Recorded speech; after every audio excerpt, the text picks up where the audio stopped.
కొంచెం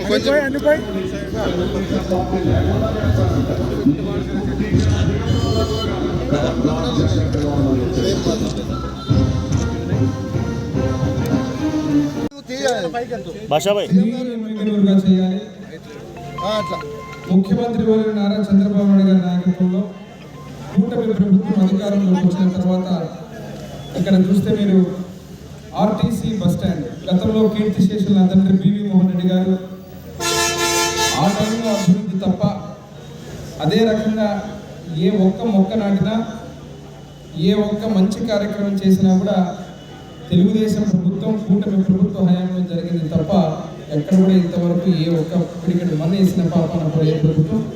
ఆర్టీసీకి వచ్చినప్పుడు దాదాపు 3 రోజుల కిందట మీరు చూశారు, కొత్త బస్సులు 2 బెంగళూరుకు శ్రీశైలంకు 2 రావడం, ఇంకా పల్లె వెలుగు కింద దాదాపు 15 నుంచి 20 బస్సులు రానున్న రోజుల్లో రాబోతున్నాయి బెంగళూరుకు.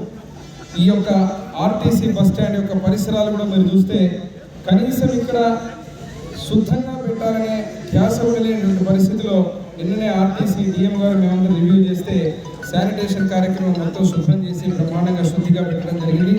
మనం కూడా బాధ్యతగా ప్రజలు కూడా మీ అందరినీ విజ్ఞప్తి చేసింది ఏమంటే ఈరోజు ఒక చెట్టు నాటి మొక్క నాటం, ఈ ప్రాంతంలో మొత్తం బ్యూటిఫికేషన్లో భాగంగా చెట్లని పెంపకంలో భాగంగా ఇక్కడ ఆర్టీసీ బస్ స్టాండ్లో ఈ యొక్క కార్యక్రమాన్ని మొదలుపెట్టి ఈ స్థలంలో మొత్తం కూడా మొక్కలు నాటడం జరుగుతుంది.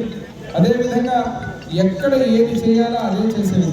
ఇక్కడ కూడా మీరు చూసినప్పుడు కొంతమంది యూరినల్స్ పోతున్నారు, వచ్చిన ప్రజలు కూడా విజ్ఞప్తి చేస్తున్నారు. ఇక్కడ ఉన్నటువంటి మనకు బాత్రూమ్స్ ఉన్నాయి, అన్ని పరిశుద్ధంగా మీరు బ్రహ్మాండంగా అక్కడ వాడుకునే విధంగా ఉన్నాయి. వాటి పల్లె వెలుగు అదేవిధంగా ఏర్పాటు చేస్తున్నాం. ఇక్కడ శానిటేషన్తో పాటు శుద్ధంతో పాటు అదేవిధంగా ఏ బస్సులు అయితే మీకు ఇంకా కొరతగా ఉన్నాయని చెప్పి డిఎం గారు కూడా చెప్పడం జరిగింది. అతి త్వరలోనే ముఖ్యమంత్రిగా చంద్రబాబు నాయుడు గారు ఎలక్షన్ల ముందు చెప్పిన మాట ఏదైతే ప్రతి ఒక్కరికి మహిళలకు ఉచిత బస్ సౌకర్యం అనేది ఏదైతే ఉందో అతి త్వరలో దశల వారీగా అన్ని చెప్పిన హామీ నెరవేర్చే భాగంలో కూడా ఇక్కడ ఆర్టీసీ బస్ స్టాండ్ ఎమ్మెగనూరులో ప్రతి ఒక్క ఊరికి ముఖ్యంగా విజయవాడకు అదే రకంగా